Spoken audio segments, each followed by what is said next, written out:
આસ્થાલા બિઝનેસમાંથી શૈલેષ વંકાણી. આજની તારીખ છે 9/10/2025 ભાવનગર જિલ્લાના ઘોઘા તાલુકાના વાવડી ગામે આવ્યા છે. તણસા વાવડી જે કહેવાય એવા, જે અશોકભાઈ પૂર્ણાશંકરભાઈ પિંડિયાની વાડીએ, જે એને આ ડુંગળીના પાકની અંદરમાં જે જલેબી ટાઈપ રોગ થઈ ગયો હતો. તો કેવો થઈ ગયો છો ને એ એક સેજ બતાવશે. ઓલો ભાઈ બતાવો તો થોડુંક સામે જોઈને આવ્યો બાસી. જો એ ટાઈપ આખો જલેબી ટાઈપ એવો થઈ ગયો હતો આખો રોગ, બરાબર. તો પછી આપણે એક અશોકભાઈ છે ને, તમને અશોકભાઈ એક પરિચય આપશે. અશોકભાઈ એક તમારું આખું નામ આપો.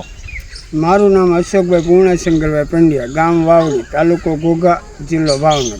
ઓકે, હવે તમે આ તમારે શું પ્રોબ્લેમ આખો થઈ ગયો હતો? મારા ડુંગળીની અંદર આમ જલેબી ટાઈપ થઈ ગયું હતું. પછી મેં આ કોવિડ નાખ્યું, આ કોવિડ અને આ કાળા સોનાનું માપ મેં 50 રાખ્યું હતું. કોવિડનું માપ મેં 20 ml રાખ્યું હતું. અને આજથી 6 દિવસ પહેલાં મેં આની અંદર છંટકાવ કર્યો હતો. અત્યારે મને 50% ઉપરનું રિઝલ્ટ છે. 6 દિવસની અંદરમાં 50% ઉપર આનું રિઝલ્ટ છે. તો ખેડૂત ભાઈઓને તમે શું કહેશો?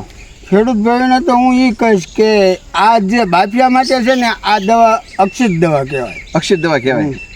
તો આપણે અત્યારે ડુંગળી તમને એમ કેવી લાગે છે, કેવું હશે? ડુંગળી બહુ સારી છે, કારણ કે 50% ઉપર રિઝલ્ટ છે. પહેલાં તો હાવ જલેબી ટાઈપ જ થઈ ગયું હતું, બધું થઈ ગયું હતું. હા. અને બીજું, આ કેટલા મહિનાની ડુંગળી થઈ છે? આ ડુંગળી થઈ છે 20 દિવસ જેવું થયું છે. 20 દિવસની થઈ છે, ખાલી 20 દિવસની.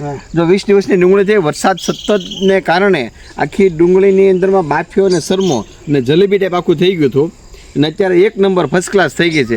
ખેડૂત ખુદ એમ કહે છે 50 થી 60% જેટલું રિઝલ્ટ છે. તો બીજા ખેડૂત ભાઈઓને શું કે તમે કહેવા માગશો? ખેડૂત ભાઈઓને તો એવું કહેવા માગું છું કે આસ્થા કંપનીની જે કાલા સોના અને કોવિડ છે એ બને ત્યાં સુધી વાપરો તો સારું, કારણ કે એનું રિઝલ્ટ સારું આવે અને ખર્ચો ઓછો થાય.